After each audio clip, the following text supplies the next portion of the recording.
Missed an episode of your favorite podcast? Choose from over a decade of content in our archives, not just the latest episode. All free at GCNlive.com. This is your call to action. Get prepared, America. Economy, survival, energy, disasters. This is USAPrepares.com. Informative radio, educational radio. Interact now by emailing instructor@usaprepares.com or text at 434-390-7953. Class, please take your seats. Now, your instructor, Vincent Finelli. Everyone all set, cocked, locked, blissed? Dr. Shealy, are you blissed? Yes. Me too. Me too, Dr. Shealy. I wanted to ask you, we talked a couple weeks ago about some video being done of you. Is that something that you can share on the radio or not? Well, interestingly, I've had a whole bunch of short videos done. Mm-hmm. 1 or 2 minutes. Mm-hmm. And I haven't known what I'm going to do with them yet, but Sergey had pushed me to have them done, and they have been done, and they sort of cover, major topics that I talk about. Okay, so we may see it someday, right? Who knows? Yeah. Okay, Dr. Shealy, we've got on line 1, Marty is calling in from Maryland. Marty, welcome. Marty, y'all there? Marty, are you there? Can you hear me? Yes, absolutely. Now we can. Marty, yeah, you're on with Dr. Norm Shealy. Yeah, I've got a question for him. I have a decubitus wound from using a wheelchair, and I want to know what you recommended to put on the wound, and also whether you recommend debriding the area or not. Well, debriding depends upon looking at the ulcer. If it's necrotic, dead tissue, yes, because it won't heal that. It takes a while for these to heal. Now, in general, the thing that I like best would be castor oil. Oh, okay. I have that. Yeah. Put it right on the wound? Oh, definitely. It's very safe, directly on the wound. Cover it with a thick pad of some kind. And you can do that, all day. That sounds great. I even have that available. Is that rich in, like, vitamin A or E? Or? Well, obviously, the whole immune system needs help in this kind of situation. Yeah. And my favorite is vitamin D3. How much do you weigh? About 140. Then in your case, I would take 50,000 units once a week. Which one is that, D3 you said? D3, is it? Yes. Okay. Now, the other thing that can help with the immune system is K2, vitamin K2, 15 milligrams a day. Okay. And are you taking vitamin C? Yes. How much? Oh, I don't know. Is that awful? I take it's not awful. Day along with whatever, my multivitamin. I take a multivitamin, then I take an extra C. That probably is adequate. If it's at least a gram of vitamin C in addition to a multivitamin, that would be adequate. Okay, good. And there is another product I think I would add in this situation, and that is called beta, B-E-T-A, 1,3 glucan, G-L-U-C-A-N. And it's just an immune strengthener, and it comes in 500 milligram capsules. Oh, I never heard of that before. Well, it's been around for about 25 years, and when we started off, we were using 3 to 6 milligrams. Now it's up to 250 milligrams, but it's very safe. What do you think about Meta Honey? Do you use that in wounds ever? I'm sorry? What do you think about using, I've heard of people using Meta Honey. It's like a medicinal form of honey to put on a wound. Yes, in fact, that was the first thought that entered my mind when you asked the question, but I think the castor oil would be better. Okay, good. Well, I'm going to get right on that because I even have it already. Wonderful. Well, thank you so much for asking. Okay, Marty, well, thanks for your advice. Marty, I've got a quick question for Dr. Sure. Shealy on your behalf. Dr. Shealy, my wife's family used to, for wounds, would put yogurt, the equivalent of Greek yogurt, unflavored, no sugar, on a wound. What are your thoughts about that? It would be safe. I tend to think castor oil is better.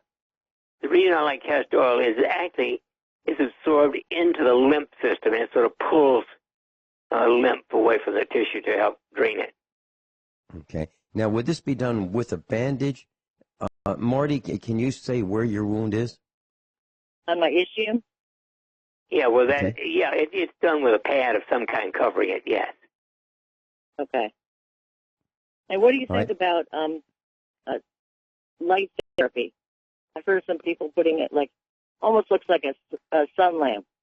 Well, there are specific types of light therapy, not a sun lamp type and not a heat lamp type, but there is a form of specific phototherapy that can be useful, yes.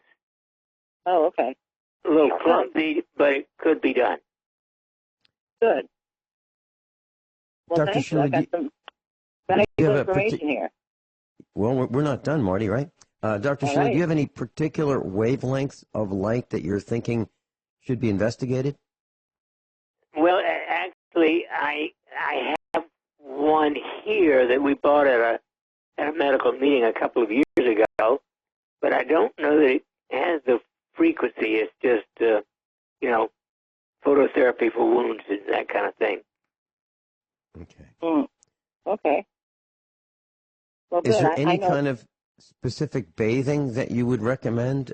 Epsom salts or something? No, definitely I wouldn't put any kind of magnesium directly on such a wound. Okay. It would sting like stink. Yeah.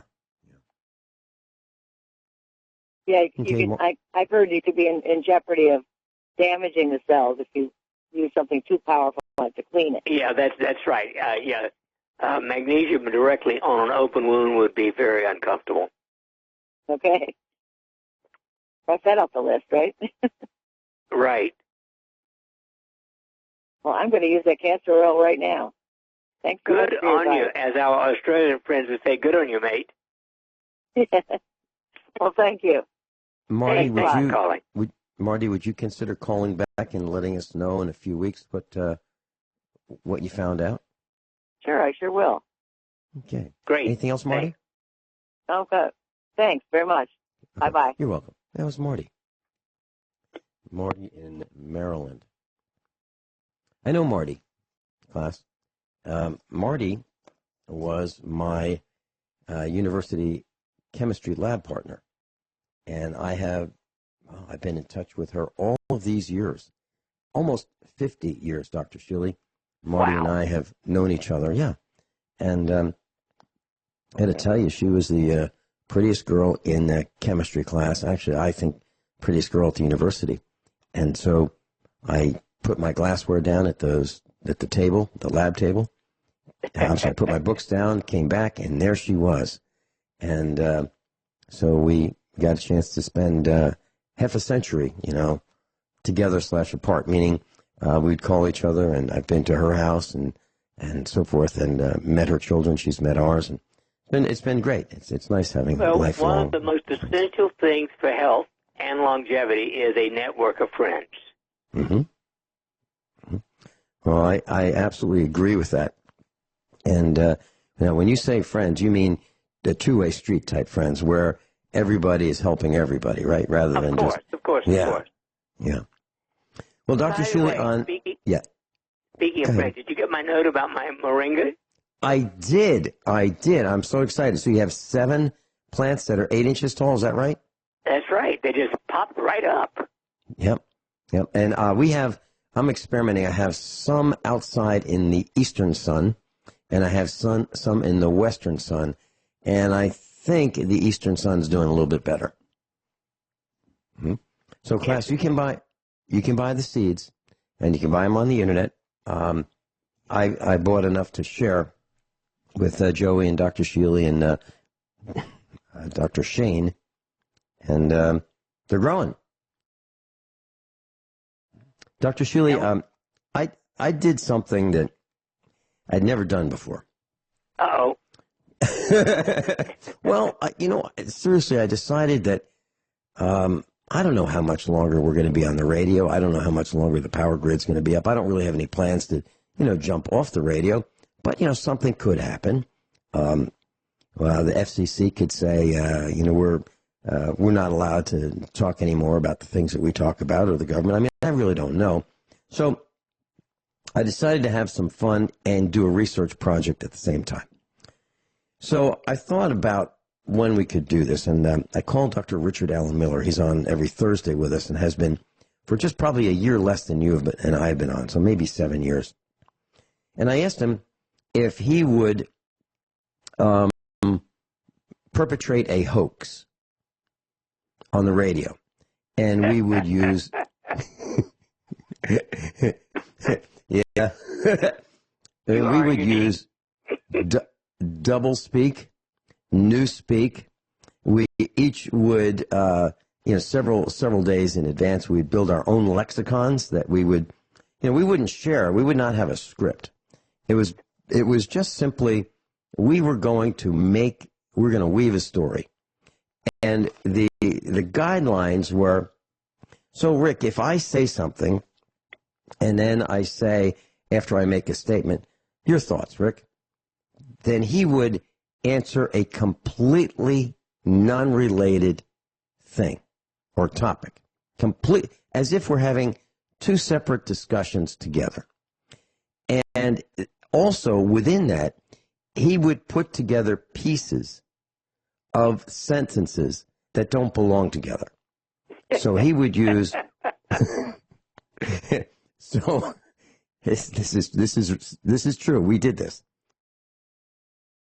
So for an hour and 45 minutes or so, last Thursday, we did this story, and it had to have a starting place.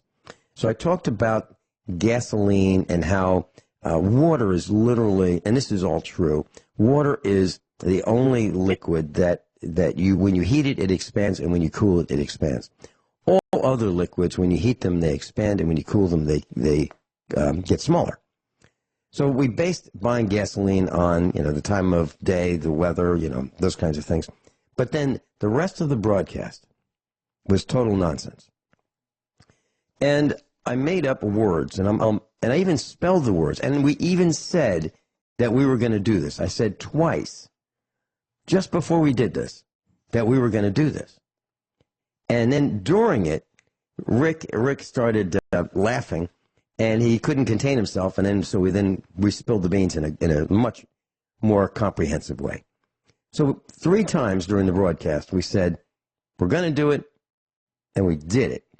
And so some of the words that I made up in this lexicon, I talked about the Hoppler zone, Hoppler zone, and the fourth state of water. I talked about transductive dielectric properties of plastic in combination with the salinity of the ocean. And I'll tell you a little bit more when we come back. And then I'll tell you why I did it. Class, Dr. Norman Shealy's with us, normshealy.com, NORMSHEALY.com. And Dr. Shealy, there's a reason why I'm sharing this with you. There actually is a bona fide reason, and it has to do with your research. So I'm just not off on this wild tangent. But I wanted to see what would happen. What would happen if I started telling a very tall tale? Almost, not quite like Orson Welles' War of the World on the radio would put people into a panic. I didn't want to do that. But what I did want to do is see if they were paying attention. So we made up this lexicon. I had mine. Dr. Richard Allen Miller has his. We did not compare notes before the broadcast. We just agreed that we would do what I mentioned previously, and then we went on the air and we just spun this weave. But it had to have some center point, and the focus was a fictitious focus about the first satellite space launch. in 1930, which never occurred because we weren't involved in satellite space launches until the late 1950s, early 1960s. And so I made all this up, and I threw in a couple corporations like Rayovac and Eveready and Mallory, and so it actually, and I said it with authority. Well, we talked about, and these are made-up terms, the stochastic circular movement of light particles and the wavelengths into form a tunneling, which is the way Elon Musk spirals his earth-boring machine. And he wasn't the first to do it. The first subway was in 1897. So totally disjointed. And I talked about the Marissa Loonkins and the resulting columnar clouds piercing the ionosphere as a result of chlorofluorocarbons, and the Earth as well heating up and causing ionic residue on the circuit boards of microelectronics. And Apple is seeking relief from the 25% tariff on their new iMac because, well, the suggested list price is $6,000. So totally disjointed pieces of information, woven, spoken with authority, talking about the Golubic transition as described by Stephen Hawking in his space-time continuum, on and on and on for an hour and a half. Well, I was wondering if anybody would call us out on this. Call up and say, Finelli, you're out of your mind. What are you talking about? It makes no sense. That did not happen. Didn't happen. I looked at the comments on the internet as a result of this. And until we admitted that this is what we did, no one really came to take us to task and say, this is crazy. Well, so why did I do it? Well, I don't think people pay attention. People show up here at the farm and I'll see something wrong with their vehicle and I'll say, I'll tell you what that sound is. Here's what that means. And they go off into a daze and they don't want to hear it. They don't want to listen. They're not even interested in protecting their own investment in cars. So back in 1980, Bert Bertonis, who's one of our instructors, and I were sitting around and we thought it was coming up to April Fool's Day, April 1st. So in March, the month before, we sent out a press release to all the major publications, and we claimed that we made this thing. Never really talked about what it was, but we did give it a name. We called it the TX bus, B-U-S. And it seemed to relate to how you could plug in your satellite receiver, which is the industry we were in at the time, to your body. And this would be a surgical implant. You could plug your satellite receiver in, and you could pick a character in a movie. So if you wanted to be, Rocky Balboa, you could, but you better be stress tested first, because if you wanted to be Rocky Balboa and you had a weak heart, you'd probably die watching the movie, because you would be Rocky Balboa. Well, we said we did this. We said we tested it at the sanitary facility of Walter Reed Army Hospital. Well, it got published as if it was real. And it said for immediate release, April 1, 1980. Well, the money started flowing into the company, Dr. Shealy. We were receiving checks. People were just throwing money at us because they thought we invented something. Now, and that's the individual greed part. People were so greedy, they wanted to buy into this because they thought this was the next big thing. It was a joke. So we sent all the money, we voided the checks and sent it back. So what I'm saying is people don't pay attention. They don't read. They're greedy. And I think we proved it that they don't pay attention right here on the radio. Thousands of people are listening, and nobody really called us out on it. And so the question now is, how does that relate to your study in conscientiousness at Missouri State University? We'll be right back. Class Dr. Norm Shealy is with us, normshealy.com, NORMSHEALY.com. His clinic is in Springfield, Missouri. Information is on the website. I'll give you the phone number a little later if you'd like to call. So, Dr. Shealy, you are spending time, effort, resources, etc., about conscientiousness, studying it at the university level. And I thought you might find this a little interesting, maybe a little bit amusing, as to what I found at the radio level about how people are just not paying attention to things. I think. Well, interestingly, they might. I think I've mentioned you are writing a new book, Who Killed Common Sense? Right, right. And I am at this point convinced that 97.3% of people are not conscientious enough to save their life. It's that simple. In other words, if you smoke, are significantly overweight, eat only 2.2 servings of fruits and vegetables a day, do not exercise 30 minutes 5 days a week, and don't sleep 7 or 8 hours every day, you are not conscientious by definition. So you're not paying attention to anything worthwhile, and the most worthwhile thing in the world is your health.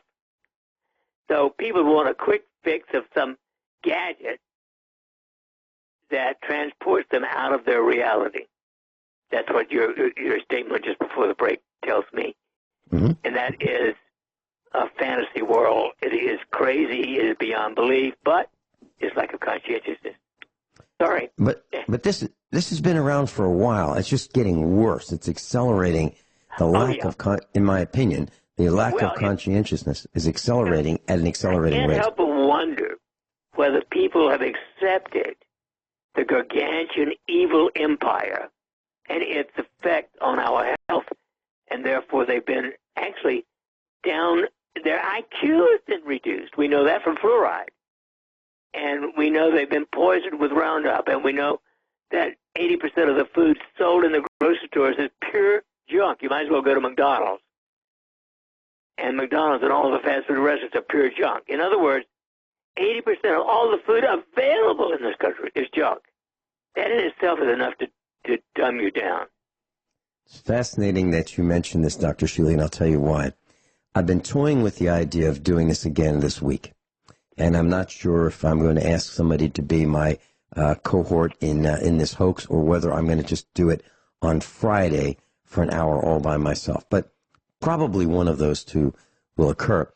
And you mentioned Monsanto, and I was up all night. I couldn't sleep. I was kind of laughing in a kind of a dream state about how I would weave a story around. And in that story, it's a fantastic story. It's I think if I do it right, it will appear to be believable. But Monsanto is a major, major component of it. And what I was thinking about last night is how we have just accepted exactly what you said, accepted that, well, it's just the way it is, you know, and we should put up with it. And actually, in my dream, now I'm not suggesting that anybody do this. I'm just relating to you this kind of a dream state that I was in.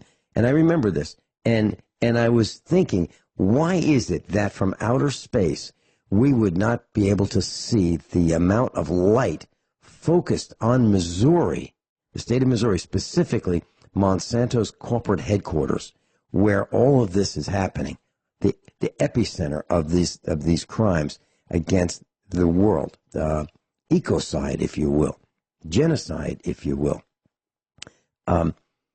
And I was thinking that why hasn't this happened in my dream? So I'm not suggesting anybody burn and pillage. I'm just saying that that's what I was thinking about. And so back in the 1970s, I had a gig as a computer jockey for a state government, and I built a computer system for them. And I didn't know better at the time. I thought I was actually doing something good. And I had an internal customer, and my computer system would print out these reports, these green and white bar paper. Do you remember those 14-inch wide pages of computer paper? They're all in just one continuous sheet that was fan-folded. Do you remember those? You do? Oh, yeah.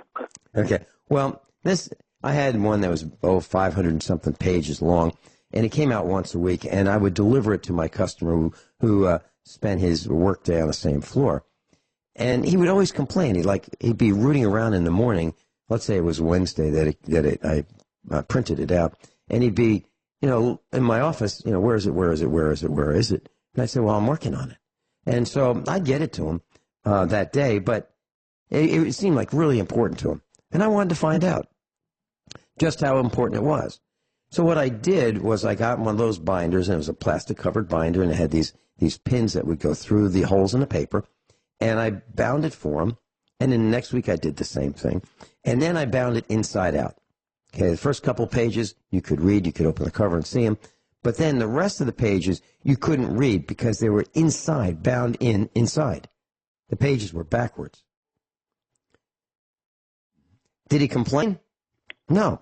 So I went over to his office an hour later after I dropped it off. I said, everything okay? Good, good. You got your report? Yep, good, good. Is it okay? Oh, it's great. Yeah, sure. Okay. Let me take a look. So I looked at it. So I, kind of like Columbo, I tried to read it, and I said, how do you read this? It looks like it's bound inside out. How do you do that? And he stopped complaining after that. So there's another government employee who was, taking up time. We're paying him, and he was really doing nothing because he couldn't read the report for sure because I bound it inside out. So another time, and it's just, one more story about how people just don't read. Well, another story, I wanted to buy a computer memory for a computer that I had at the bank, and this was a big computer. So the memory was between $20,000 and $40,000. So I went to the boss, the senior vice president, and I said, so I need some computer for my memory for my computer or our computer, because it's got a lot of page faults, and it's thrashing. It's working really hard, but it's not getting much done, and more memory will fix that. And he said, okay, I'll tell you what, write me a report.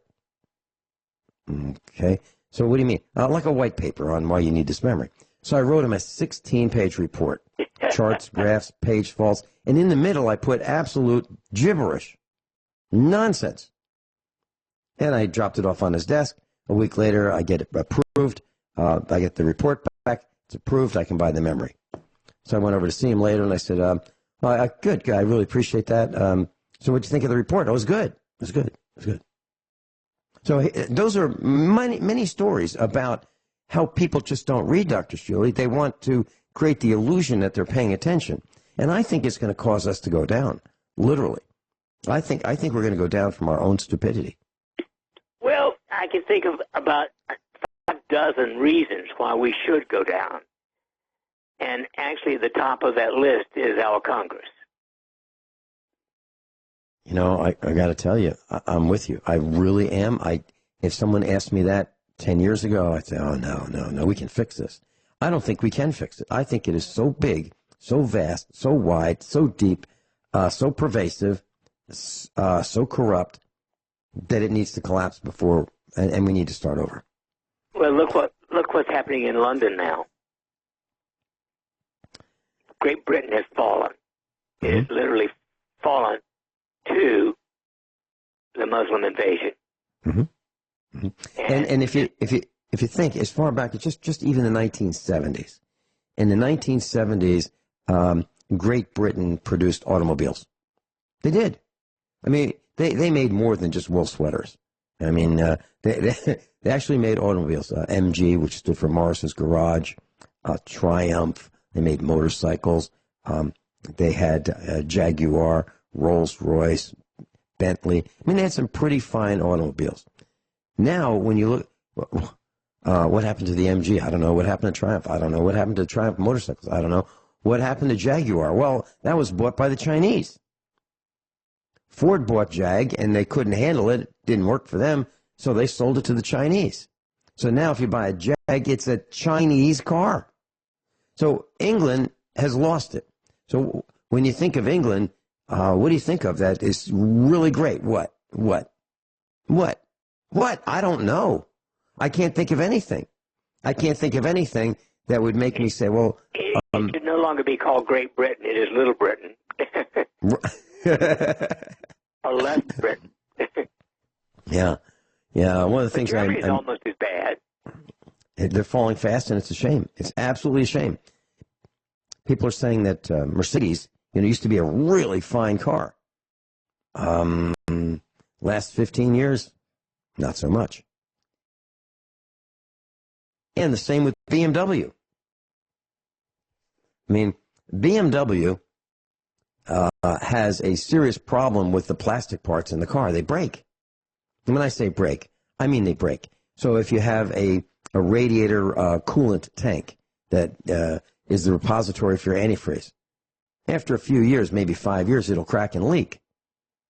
Since when? Since when did that start? I've got a tractor I was thinking about. I told it what a good tractor it was.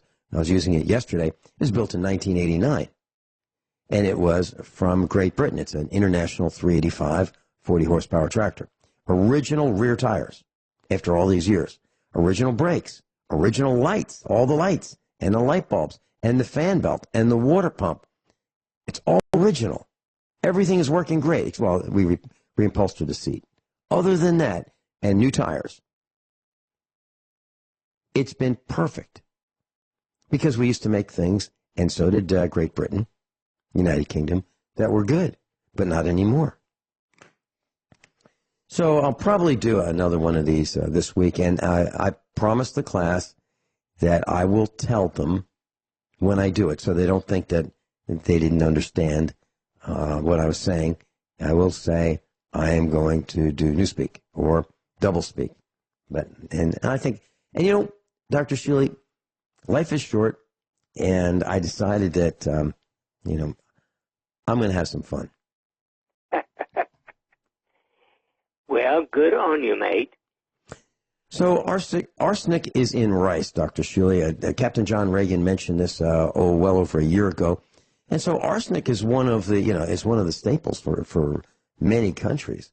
I'm sorry, rice is, and rice is able to uptake more arsenic and contain more arsenic than most foods. And there's two forms of arsenic. There's the organic, which is found in plant and animal tissues, and then there's the inorganic, which is found in rocks and soil and dissolved water.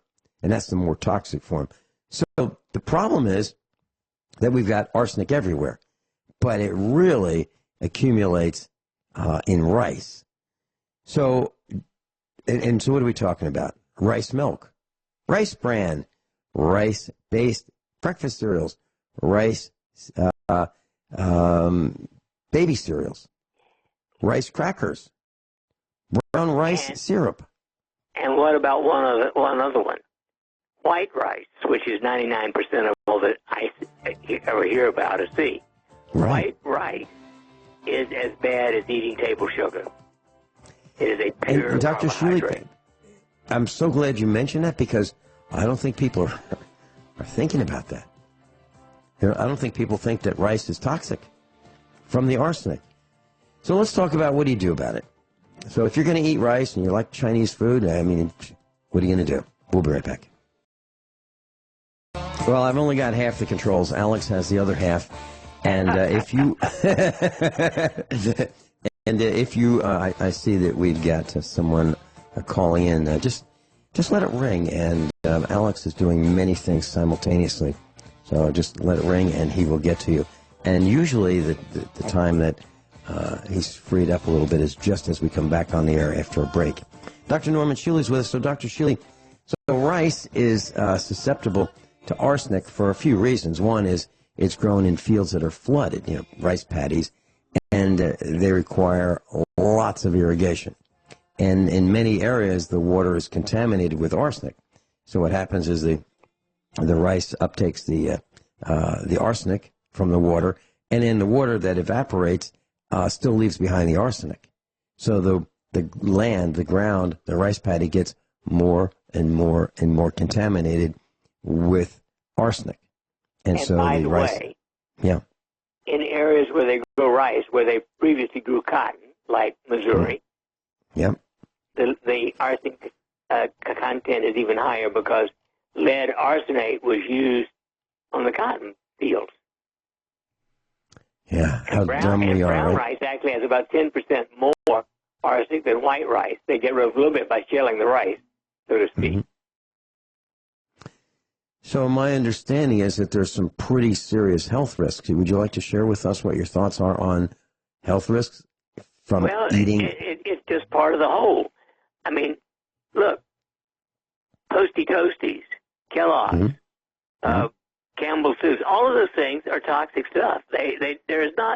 You can't find a non-toxic food anymore. You can't even grow one because it comes out of the sky in the rain. Mm-hmm. So my understanding, Dr. Shealy, is we're talking about multiple types of cancer. We're talking about vascular disease, right? We're talking about hypertension, high blood pressure, heart disease. Diabetes. Yes. It's all poison. And it's all brought to you by the supermarket. And allowed and encouraged encouraged by your government. I was mistaken when I was younger. I got a draft number for the Vietnam conflict. And during that era, I couldn't understand what the Vietnam conflict was about. I really didn't understand it. To this day, I still don't understand it, and I don't know if anybody does. I mean, other than feeding the war machine, war is big business. Other than that, I don't understand the real reason why we were there, unless that is the real reason. I'm pretty sure that is. But in terms of a humanitarian reason, I don't think there was one. Well, I thought at that time, being a young person and being naive at the university age, I thought that if we went into harm's way, our government would get us the best food, the best weapons, the best body armor, the best of the best, and they would worry about us and make sure they took care of us. I don't think so. I think they look down on us as, well, let's see how many get killed if we try this kind of a tactic. Let's see what happens if we give these kind of immunizations. Let's see what happens if we withhold nutrition from the food. Let's see what happens if we withhold sleep. Let's see how much stress they can stand. What happens if they are in the combat zone and they're being shelled for a week straight with mortars? Let's see what that does to the mind and the hearing. I think they did experiments like that. I mean, I don't think they would admit to them, but I think they wanted to know, because I have Patton's playbook from World War II. And in that book, and it's a huge book, it's like, 18 inches wide, 10 inches tall, 3 inches thick. It's 2 volumes.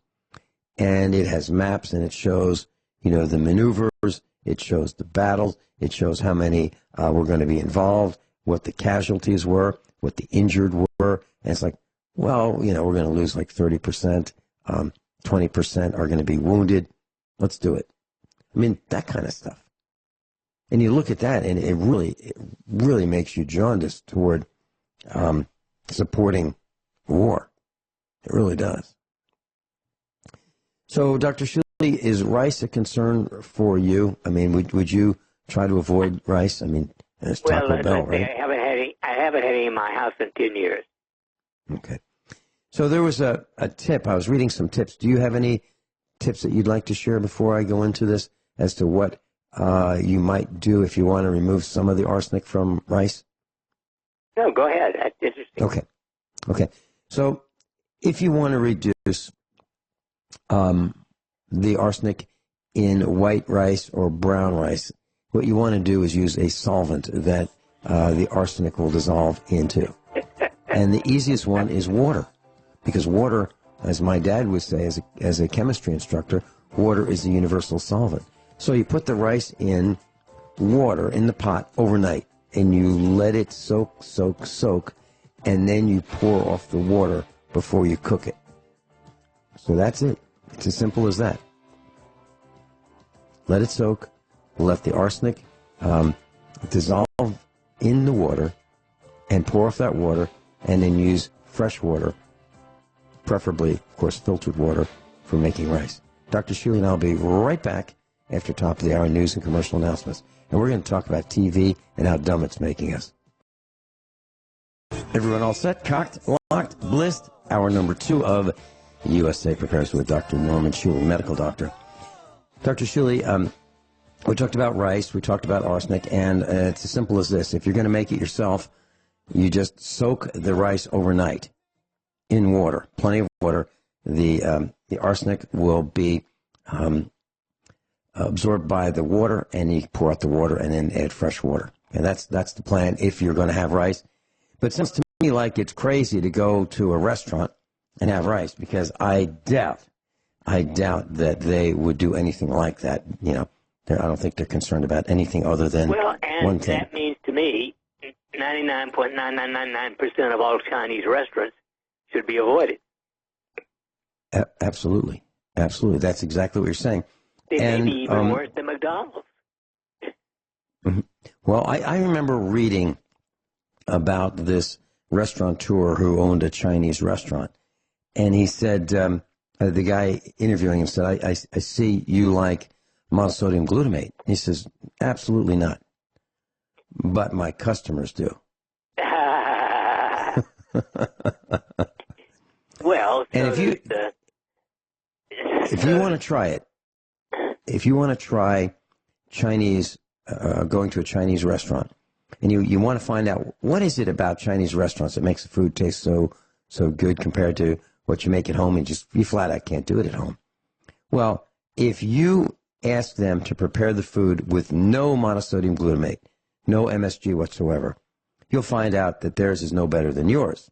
It's the MSG that sends your taste buds into a frenzy. And damages your brain. Yeah. Yep. Class, if you'd like to call Dr. Shealy's office, 417-351-5221. 417-351-5221. Speaking about damaging one's brain, Dr. Shealy, television. Monosodium glutamate is extremely toxic to the brain. I mean, what more can I say? Campbell's Soups has it. You know, I always say Campbell's Soup is not good, they're crap. And I'm being kind. But you know what's really interesting about what you just said, Dr. Shealy? You and I have been helping companies promote their goods for 8 years. I mean, together, you and I just together. And you've been doing this before that. No one has sued us yet. Nobody. Don't give them any ideas, please. Well, you know, I have a feeling they realize that if they grab that tiger by the tail, we'll just keep talking about it more and more and more and more. So television. There was a study about television, and is it making us dumber? Yes. And the answer, yes. And you've been saying this. You have been saying this for years. Well, after 10 years of studying, it has been determined by research published in the American Economic Review this month that television has 10 years of being exposed to cable television. You know, I'm talking about television shows that tell you when to laugh, tell you when things are funny, because you know, how would you know if they didn't tell you? The IQ of the people watching cable television for 10 years has been reduced by 1.8%. Can you imagine that? Well, imagine another 10% by fluoride. Well, you know, we're getting to the point where we're all going to walk around in Pampers. If we walk at all. Yeah. Unbelievable, Dr. Shealy. So, I don't watch television. You know, people will say, have you seen this on Fox News? And no, I have not. Why on earth would I waste my time watching nonsense? Right. And these are people who are paid, you know, relatively pleasant to look at, and they have been trained how to read the teleprompter, and that's what they do. They don't know what they're doing. I mean, from an understanding standpoint, they read it. Someone else writes it for them. And if you watched, ABC, CBS, or NBC, the big three networks, I'm saying like 30 years ago, you'd find out they'd all have the same stories during the same news hour. They'd have the same stories. It's just like, pick the guy that you want to read the story. And that's what we did. We picked the guy, and that was how we watched the news. And then we found out that most of the news comes from just a few sources, which is something that you sent me in an email today, talking about how few the sources of the news actually, how few sources we actually have. So, and then I'm reading stories about how people who are in the independent media are going to be shut down and arrested. The CIA wants us arrested for reporting things. So if we report things that the government doesn't want us to know about, we can be arrested for doing that. That's coming. And the CIA already wants that. But as far as what they do want us to do, they want us to watch television, and they want our IQs to become lower. And the proof of that is they allow it. They also allow fluoride in the water. As a matter of fact, they insist on it. Just try to get fluoride out of the water. I tried, and I couldn't do it. I tried for years on a radio station in Springfield, Missouri. I talked about the toxicity of fluoride, and they heard me loud and clear. So they threw me off the air. I mean, that's how that works. So we're not watching television, but I would suggest that there is a series that all of our class watch. And you can buy it on eBay. You can buy a used DVD set for season number 1. It's about 8 to 10 years old. And it's about $10 for the whole set. And it's called Wayward Pines. Wayward, and then the word Pines, P-I-N-E-S. It's about a little village, a little town, and it's controlled. It's controlled by the people who run the show. And it talks about, individual greed. It talks about individual stupidity. It talks about the sum of all individual greed and individual stupidity, and how everybody can be threatened. And it talks about what happened and why they're in this town and why they can't leave the town. Because the rest of the world has been destroyed by the sum of all individual greed and individual stupidity. We blew up the planet. We did. And so there's only this one little life raft, which is Wayward Pines, the town. And people can't wait to escape Wayward Pines. But there's nothing outside of Wayward Pines except death. And they can't wait to leave. And they don't understand. So it's a riveting series. Mrs. Finelli and I watched it once. We'll probably do it again. And you can buy it and own it. And I wouldn't suggest anyone spend money on anything unless I would. And I think it is so important that you watch it. It's a good addition to Jericho. It's a good addition to Survivors, the BBC series, the original one in the 70s. So there you have it, Wayward Pines. But if you think that you can multitask and read the internet and do multiple things while you're watching this, the answer is you probably cannot. You won't understand what it's about. You're actually going to have to pay attention. Well, and that's what we do when we read books, right, Dr. Shealy? Don't we when we're reading a book, don't we have to pay attention? Of course. But compare that to watching television. Some people, I've heard people say, "Well, I just want it on for the noise." Why would anybody want noise? I want the absence of noise. I'm with you. Yep. And especially dirty noise. Yeah. I call it dirty only because it's negative. Yeah. Well, and there's another component to that, and actually I wanted to ask you about this. So we have seen a rise in what I would call the reduction of standards in the media. Things that used to be considered not acceptable are now considered acceptable. Actors and actresses and politicians are using the F word as if it's acceptable in public. Television is using profanity. If you're watching not over-the-air television, it's got all kinds of salacious, scandalous sex scenes, homosexual sex. I mean, it's way over the top, out of control, unacceptable. But yet, it continues. And what it reminds me of is Rome, right? Now, Rome obviously didn't have television when Rome fell, but didn't Rome fall for the same reasons? The same lack of standards, the same lack of morality? Isn't that what happened, Dr. Shealy? Yep. You got it. So I really wanted to ask you this question, and it's a very difficult question to ask. Why is it that homosexuality is becoming acceptable in society? Why is that? Because when I was growing up, it was not acceptable. Well, what I found most interesting in the LBGT thing is they added a Q at the end, and that's what homosexuals used to be called. Right. And now they're calling them that again, but they're calling them as though that's a good name. Right. Right.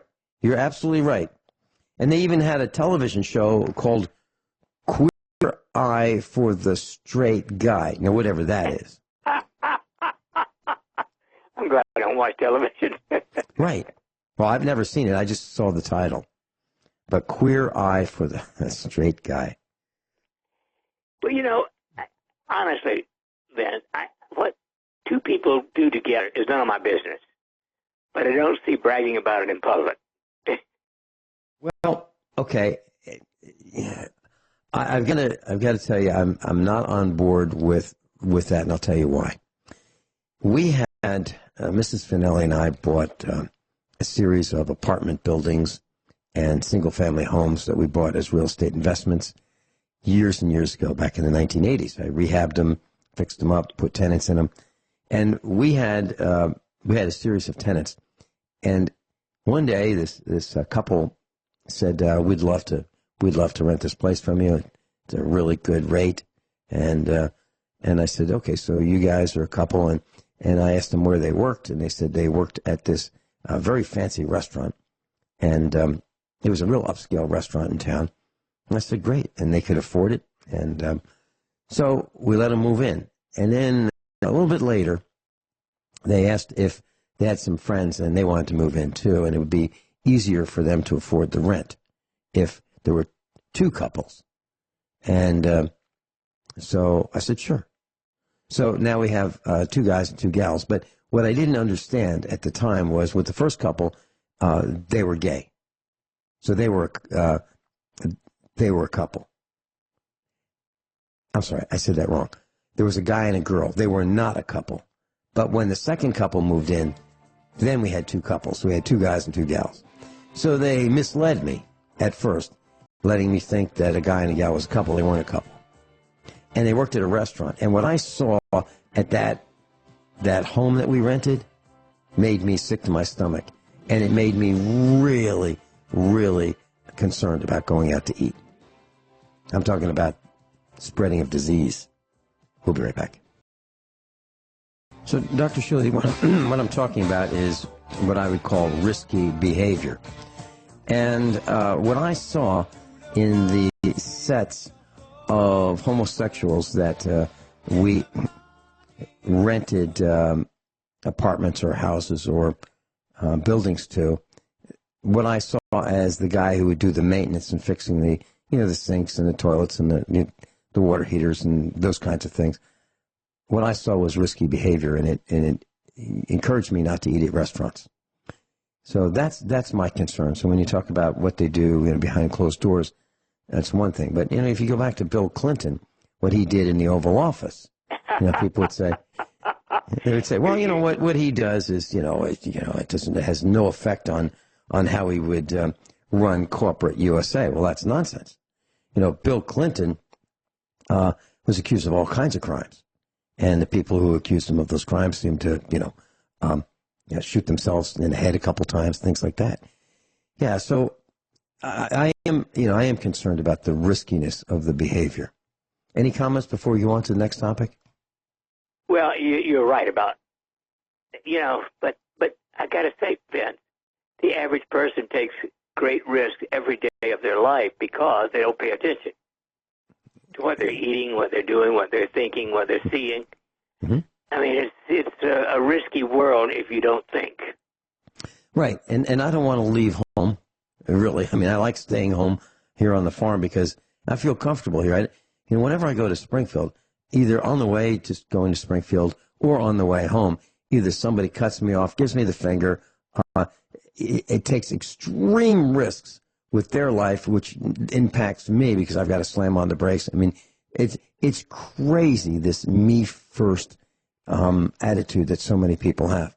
And here's just one more example of it.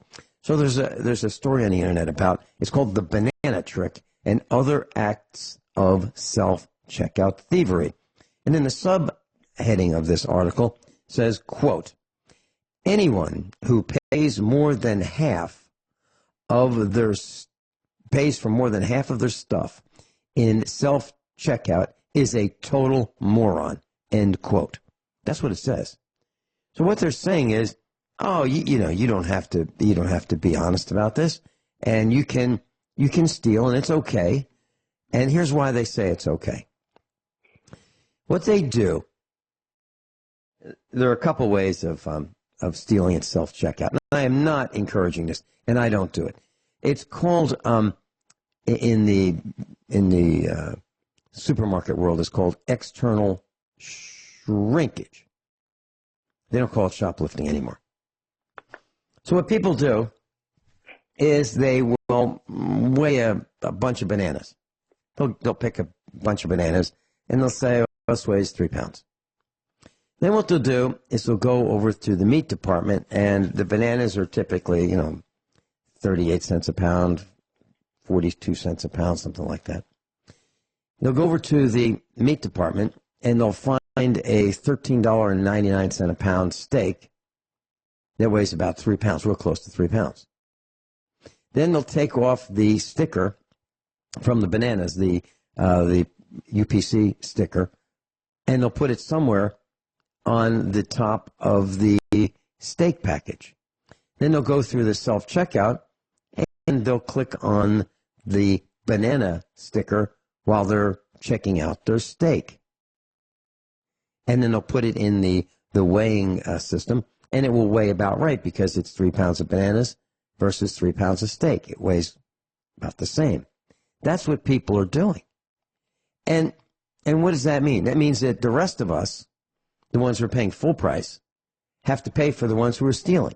But the people who, how many are stealing? Well, according to my research, about 20%. 20% of 2,634 people have admitted to having stolen something at a self-checkout. Why? Wow. 20%. That's a pretty high percentage. So people feel that, some people feel that they have a right to do this. Now, why do they do this? Because here's their logic. The logic is, well, they're not paying me to be a cashier. So if they're not paying me to be a cashier, I'm going to get paid to be a cashier, so I will not scan items that I'm checking out or incorrectly scan them to compensate me for being a cashier. That's what people are thinking. Dr. Shealy, your thoughts when we come back. We're losing ground. Dr. Norm Shealy's with us.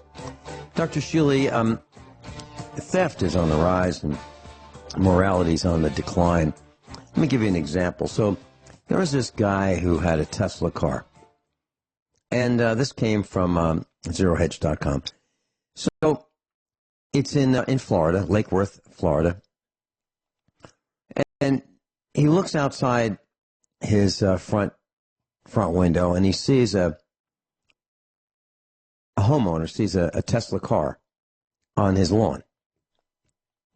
And there's an extension cord running from the car to this guy's house. So this guy has a Tesla car, and he's charging it, just plugs into this guy's, somebody he doesn't know, plugs it into their house and charges his car. Doesn't say, it would be okay with you if I'm, kind of stuck and I'm out of energy and my battery's dead. Can I pay you to charge my vehicle? No. He just finds that this guy has got his car on this other man's front lawn and an extension cord running to charge it. Now, to me, that is exactly the same thing as going into this guy's garage, taking out a couple red gas cans and pouring the gas from the lawnmowers that would be used for the lawnmowers into this guy's vehicle. That's the same thing to me. So we have lost our way when it comes to what's right and what's wrong.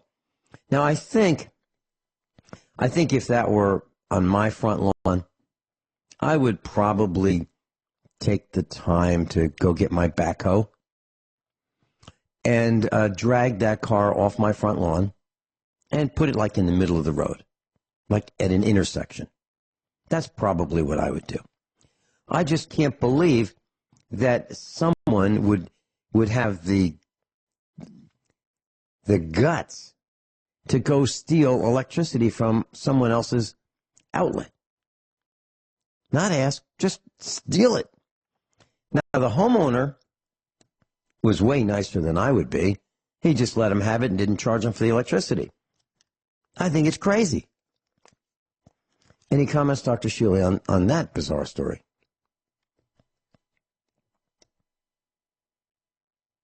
Dr. Shealy, did we lose you? I don't know where Dr. Shealy is. Okay. Well, let me tell you the next one. This is kind of neat. So there's this ad in a local publication. This was back in the 80s. And it says, Bachelor of the Month.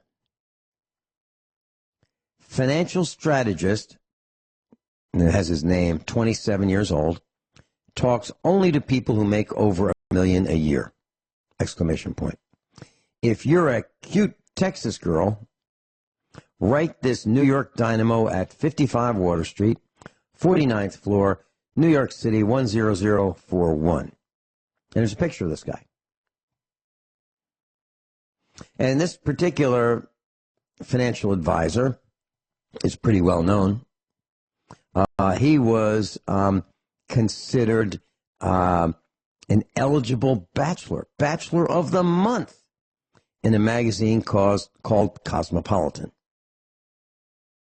So there were pictures of him, and there was an article about him, and he was featured in July of 1980 as Cosmopolitan's Bachelor of the Month.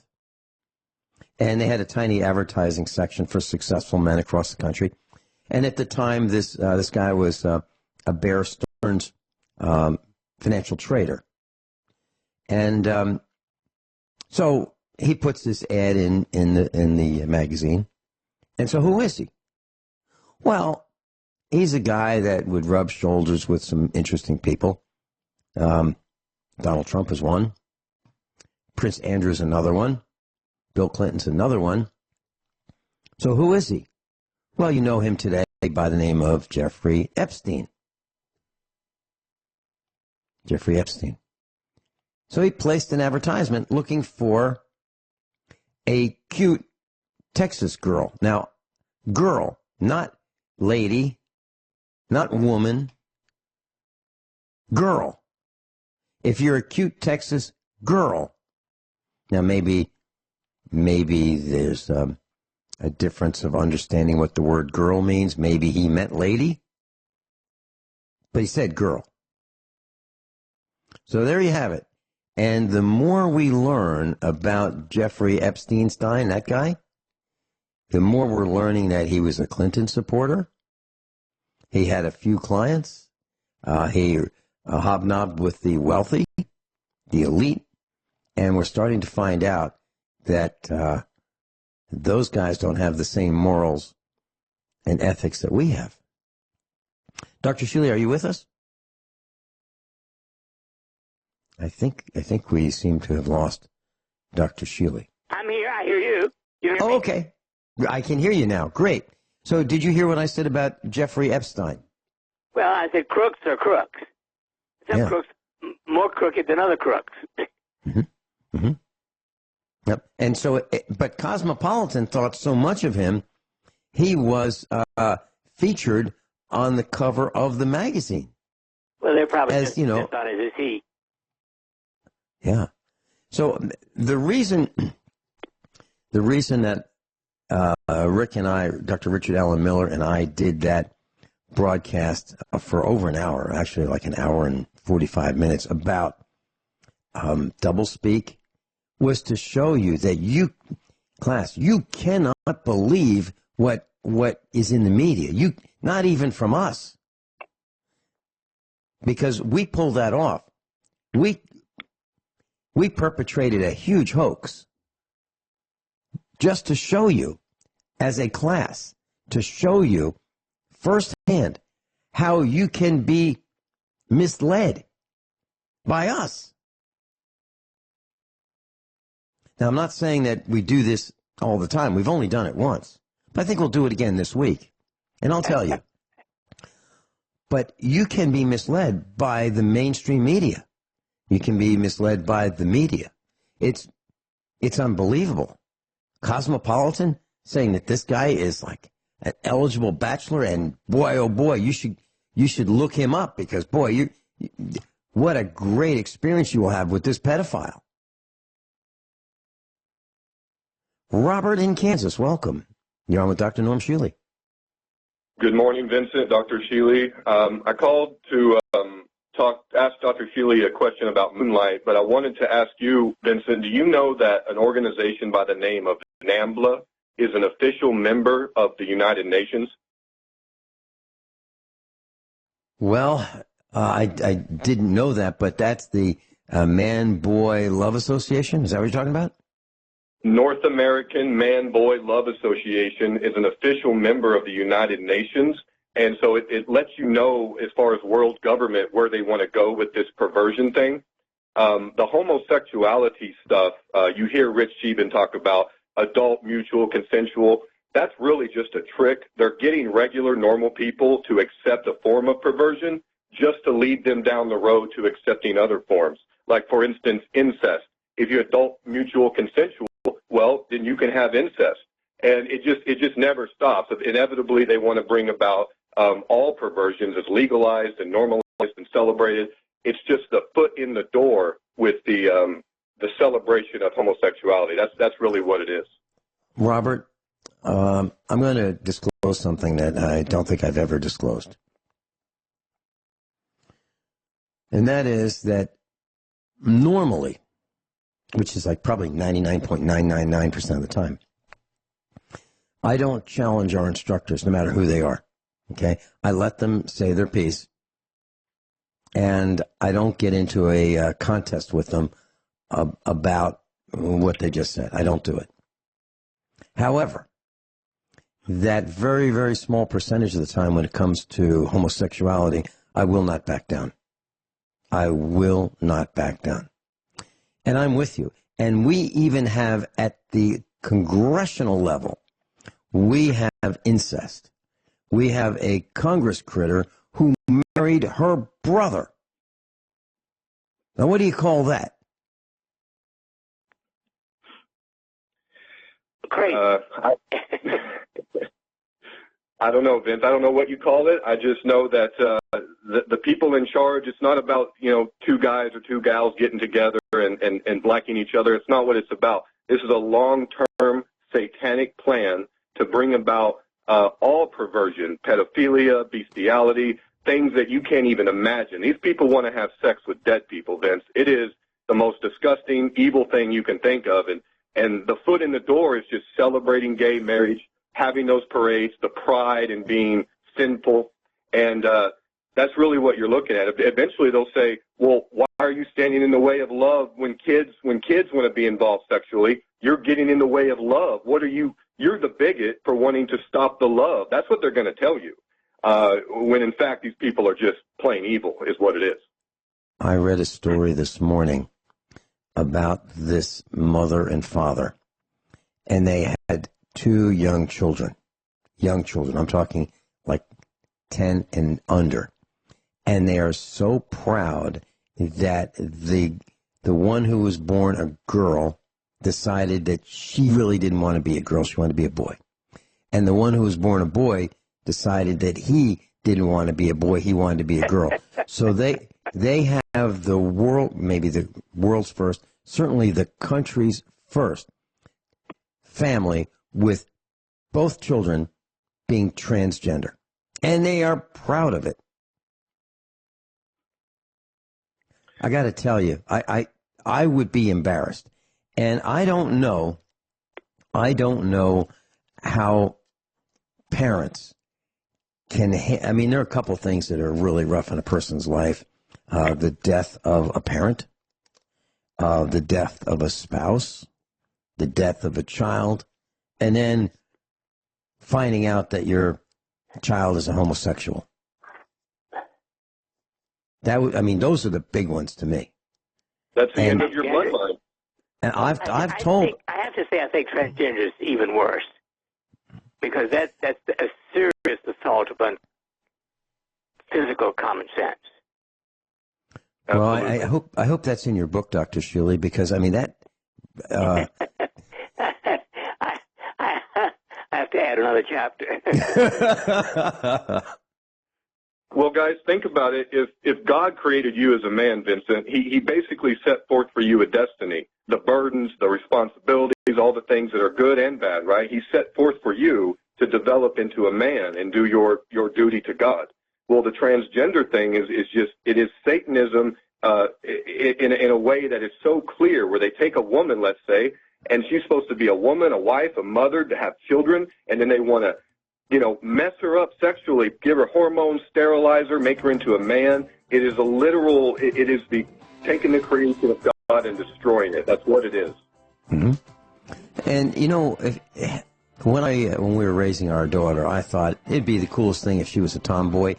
And I really meant it, and I still do mean it. I'm talking about, I think it's great if girls want to climb trees and turn wrenches, and but I still want her to be feminine, too. I don't mean transgender. I just mean know some things that guys know. We'll be right back. Class, Dr. Shealy's with us, and Robert in Kansas is with us, both USA Prepares instructors, and both real men. And I'd like to ask a question. I think both of these gentlemen can handle this. Normally, I would not ask this question. Let's see how it goes. And if you choose not to answer, that's okay. Robert, you first. So here's the scenario. You have a dear friend. He's a guy. He's about your age. And you like this guy. You do things together. And he has a wife. He has a lovely wife. And he has a couple children. And one of the children decides that that child is gay. And after a couple years, that child, and we're talking in their mid-20s, and that child decides that that one will get married to someone of the same sex. And that is allowed in your state. You're in Kansas, but let's say it's allowed. The government corporation says there can be a same-sex marriage, and that's just peachy. The question I have for you, Robert, is would you, if you were invited to the wedding, would you go? Not to, I don't believe it is a wedding, Vincent. I believe that a marriage is the union of masculine and feminine, which creates new life. It's pretty simple. God tells us what is right and what is wrong just by the rules of the road down here. And so, that's a marriage between a man and a woman. They create a family. That's the whole point of marriage. And so for two homosexuals, they're not going to create a family. Their union is not that of God. It's that of Satan. And so they, and I don't even think a lot of these people love each other, Vincent. I think it's about sex and lust. I think you're absolutely right. I think you're absolutely right. I think it's about what feels good. Yeah. So the question still remains: whether you call it a wedding or a union or a ceremony or a convention or an assembly in the park or whatever you want to call it, would you go? Now, the reason I'm asking is you have a buddy. As a guy, you have a buddy who's the father of one of these children who's getting married or having a union or having a ceremony, whatever you want to call it. Would you go? Because that will define your relationship with that guy going forward. No, I wouldn't go, Vincent, because I care more about what God thinks of me than what people think of me. So if my friend sees me as being wrong for that, then he does, but I don't think God does. So it's I just let him have that. I would try to help him with his son, and say, hey, try and help this kid overcome these things. But if he's already getting married and stuff, then that's kind of a lost cause at that point. You're making an assumption. You're making an assumption that it's his son. Dr. Shealy, what are your thoughts, if you'd like to weigh in? I would have to bow out. I don't think I could condone. I don't believe it should. I don't think it's right for two people of the same sex to call themselves married. Well, I've been thinking about this type of a scenario, and I think more of us are going to be involved in this going forward because homosexuality seems to be the new big thing. And I think some of us are going to have to make that decision. And one way of looking at it is, what about the father? The guy's got to be devastated. The guy he was probably thinking that his family is going to expand. All the hard work and effort of his wife and him, and his parents and her parents and their parents, the accumulated wealth, if you want to call it that, the accumulation of all the savings of the generations, is now funneled into the children, and now it's not likely that with one of the children that will continue. So if there's only one child, if it's an only child family, then the family stops right then and there with this homosexual combination. It stops right there. It's over. There will be no more continuation. And I got to tell you, if that happened to me, I'd be pretty mad. I mean, you could see the smoke from wherever you are. If you look toward Missouri, you'd be able to see the smoke. Well, that'd be me.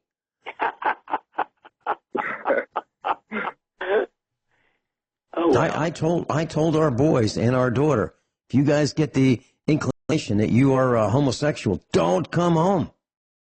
Don't come home. And some people say, well, no, you have to love your children. No, it's over right then and there. If everything I taught them they forgot, if all the effort of mom and dad went up in smoke because they want to feel really good with this perverted homosexual sex that transcends everything,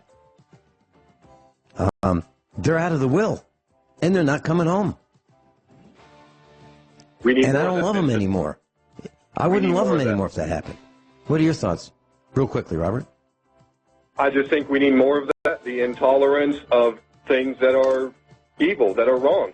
We need more. Well, that was my New Year's resolution, to increase my intolerance. Dr. Shealy, your quick thoughts? Political correctness is nonsense. I'm looking forward to reading your book, Dr. Shealy. I really am.